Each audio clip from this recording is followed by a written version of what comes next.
everybody has a personal weakness. Superman has kryptonite, Snow White has apples, George H.W. Bush has broccoli.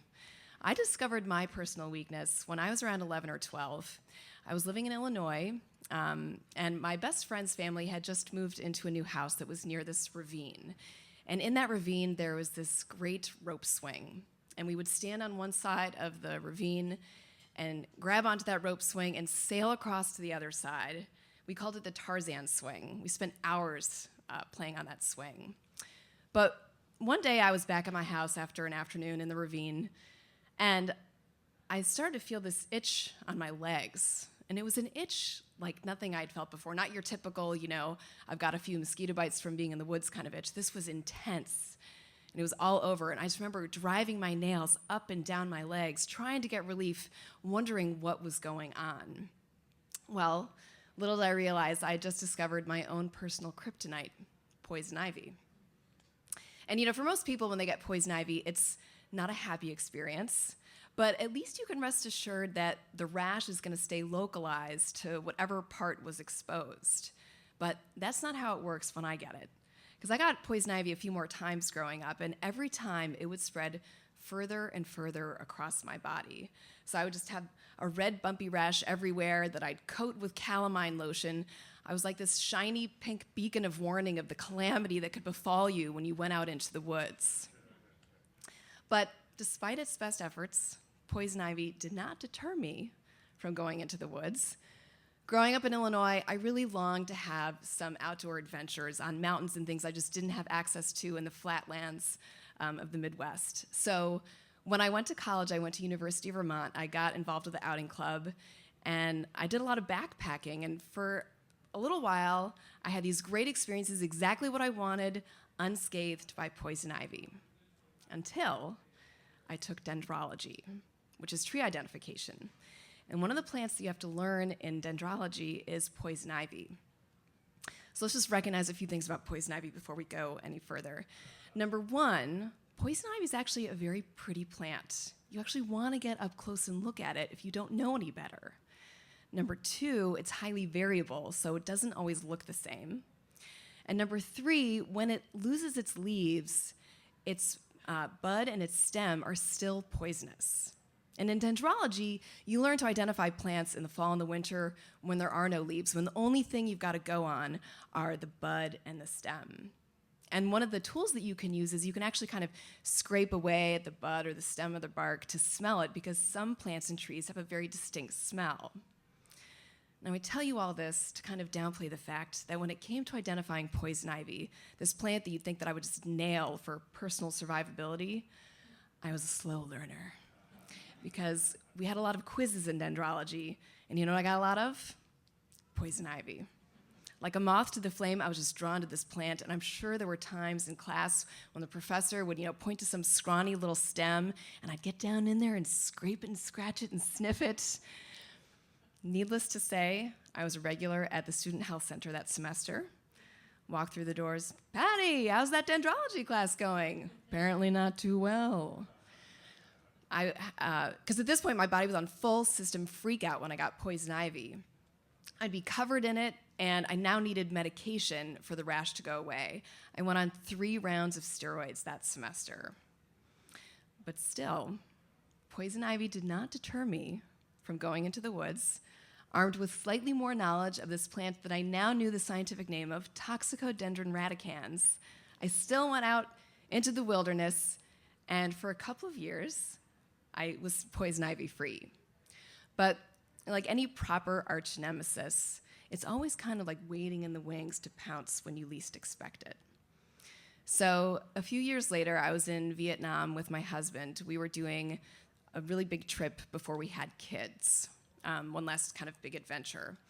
And we were in this national park in northern Vietnam. We were hiking on a trail through a forest. We were with a guide, because that's the way it works in Vietnam. When you're in a national park, you have to be with a guide. And at one point, he turns to us and he says, there's this really awesome cave over there. Do you want to go off trail and check it out? So we look over to where he's pointing to, of where we need to go, across like this, these lush green plants and vines. And we look at each other and we look at him and we say, of course, this is all about adventure. So yes, of course we want to do this. What could possibly go wrong? Well, I have no recollection of that cave whatsoever. But what I do remember is about a day or so later, I started to feel this telltale itch on my face. And at that point, we were about to go on this 3-day boat trip through Halong Bay. So it was 3 days on a boat, remote, and my face is feeling a little bit itchy. And my husband asked me, do you still want to go on this boat trip? But I was still feeling kind of optimistic. It was just the beginning. I didn't know what was going on. Maybe I just kind of had a weird itchy face for a day. I don't know. So yes, I do want to go on this boat trip. So we went, and at the beginning of the trip, I looked like, my usual self. But by the end of the trip, pick your favorite Star Trek alien, I looked like it because I had these blotchy patches on my face, rashy patches. So like the Klingon with a swollen forehead, I had that going on. 7 of 9 with her ocular, implant thing above her eye, I had that marking, but instead of looking robotic and cool, mine was red and bumpy. So clearly, when we had gone off the trail in that national park, I had come across what was the Vietnamese version of poison ivy, and my body did not like it. It was also on my torso. It was on my fingers. That's actually where it hit me the worst. My fingers swelled to a size that I did not know was humanly possible just from the blisters. Some of my fingers were double their width from all these blisters. So the last night of the boat trip, we actually docked in a little village, and I went to a clinic, which was essentially some guy's living room. And he proceeded to get out these sharp instruments and sterilize them with a lighter, and he kind of cut away at the blisters to relieve some of the pressure. So now I had oozing blisters. So I still needed a little bit of medical attention, and the next day we were back in Hanoi. So I went to a hospital there, and a doctor there gave me a special soap to use twice a day and a steroid cream.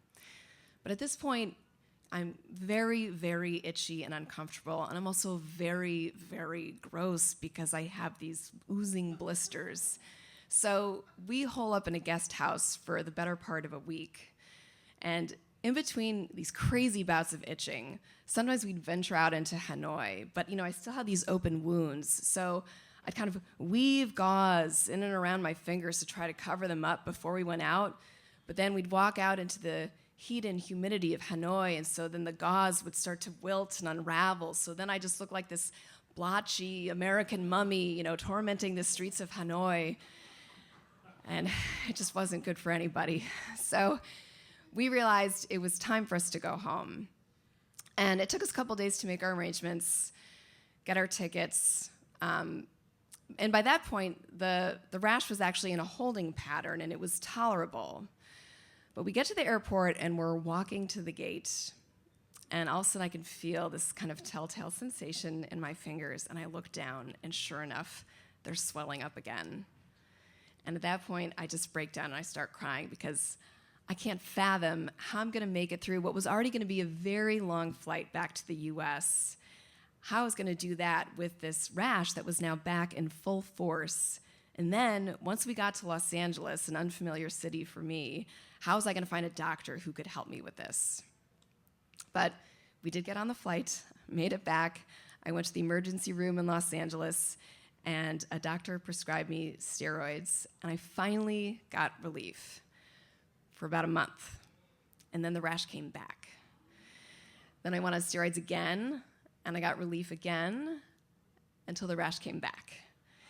And me and this Vietnamese version of poison ivy did this little dance for a while.